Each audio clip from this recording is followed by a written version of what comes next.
మరి హైదరాబాద్‌లో మాత్రము చాలా హాట్ టాపిక్‌గా సోషల్ మీడియాలో చక్కర్లు కొడుతున్నది నాన్ వెజ్. తన వ్యాఖ్యల పైన యావత్ భారతదేశం అంతా కూడా చాలా ఖండిస్తూ ఉందని చెప్పుకోవచ్చు. తనని ఒక దోషిగా కూడా పరిగణిస్తుంది అని చెప్పుకోవచ్చు. ఈరోజు విషయం చూసుకున్నట్లయితే కూడా మరి పంజాగుట్ట నుంచి పోలీసులు కూడా ఇన్‌స్టాగ్రామ్‌కి లేఖ రాసినట్టుగా తెలుస్తూ ఉంది. అసలు ఆ లేఖలో ఏం రాశారు? ఏంటి అసలు? దేనికోసం లేఖ రాయాల్సొచ్చింది? అడిగి తెలుసుకుందాం. ముఖ్యంగా ఎంతవరకు వచ్చింది అన్వేష్ కేస్ అనేది కూడా అడిగి తెలుసుకుందాం. మనతో పాటు మరి సీఐ గారు ఉన్నారు. అడిగి తెలుసుకుందాం. సార్ నమస్తే సార్. ముందుగా హ్యాపీ న్యూ ఇయర్ అండి. Thank you very much. మీకు కూడా happy new year. Thank you sir. Sir ఇప్పుడు అన్వేష్ కేసు ఎంతవరకు వచ్చింది? మాకు 29th లాస్ట్ మంత్ 29th రోజు నాడు కరాటే కళ్యాణ్ అని చెప్పేసి ఒక సోషల్ వర్క్ ఒక కంప్లైంట్ ఇవ్వడం జరిగింది. దాంట్లో social media platform Facebook and ఇన్స్టాగ్రామ్లో నా అన్వేష్ అని చెప్పి నా అన్వేషణ అనే ఛానల్ పేరు మీద ఒక వ్యక్తి ఇట్లా వేరే మతస్థుల ఫీలింగ్స్ని కించపరుస్తూ మాట్లాడారు.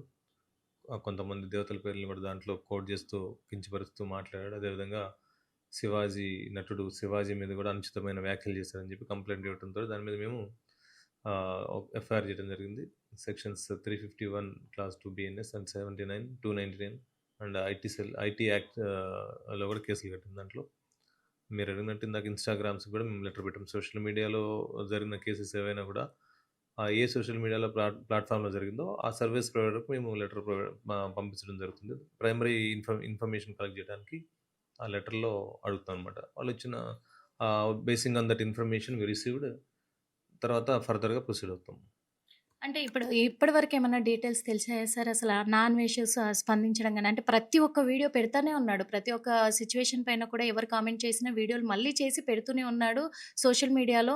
తను మాత్రం అంటే తను ఎక్కడున్నాడు ఏంటి అనేది ఏమైనా డీటెయిల్స్ తెలుసా? పంజాగుట్ట పోలీస్ స్టేషన్లో కంప్లైంట్ ఉంటారు కాబట్టి ఆవిడ ఇక్కడ కంప్లైంట్ ఇచ్చారు.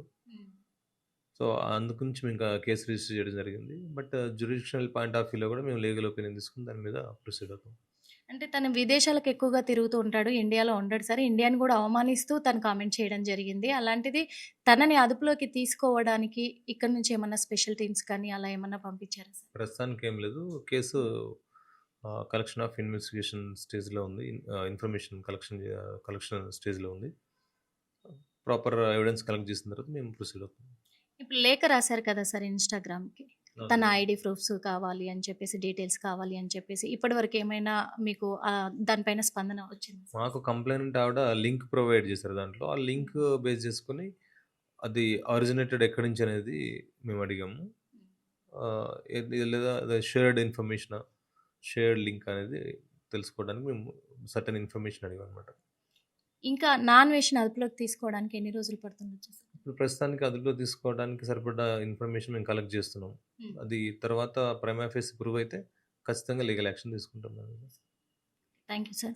చూసాం కదా మరి ఎందుకంటే నాన్ వెజ్ అనే వ్యక్తి ఒక యూట్యూబర్గా సోషల్ మీడియాలో హల్చల్ అవుతూ కూడా తన నోటికి ఏదొస్తే అది వాగుతున్నాడు అని చెప్పేసి కూడా ప్రజలు భావిస్తూ ఉన్నారు. తను చేసే కామెంట్లు కూడా సరైనే కావు. మన ఇండియాని కూడా తను అవమానిస్తూ సోషల్ మీడియాలో పెట్టడం అనేది తను చేసే వీడియోలు అనేటివి చాలా అసభ్యకరంగా ఉన్నాయి అని చెప్పేసి ప్రజలు కూడా భావిస్తూ ఉన్నారు. దానిపైన పోలీసులు కూడా గట్టిగా చర్యలు తీసుకుంటూ ఉన్నారు. ఖచ్చితంగా నాన్ వెజ్‌నే అదుపులోకి తీసుకుంటాం తొందరలో అని చెప్పేసి కూడా చెప్తూ ఉన్నారు. కెమెరామెన్ వేణుతో నిర్మల RTV. చరిత్ర సృష్టించినోడు ఇప్పుడు ఆ చరిత్రని తిరగరాయబోతున్నాడు. అబద్ధాల గోడల్ని బద్దలు కొట్టి నిజాలను రాగా మీ ముందుంచబోతున్నాడు. నిజమైన వార్తల కోసం వెంటనే డౌన్లోడ్ చేసుకోండి రా యాప్ని.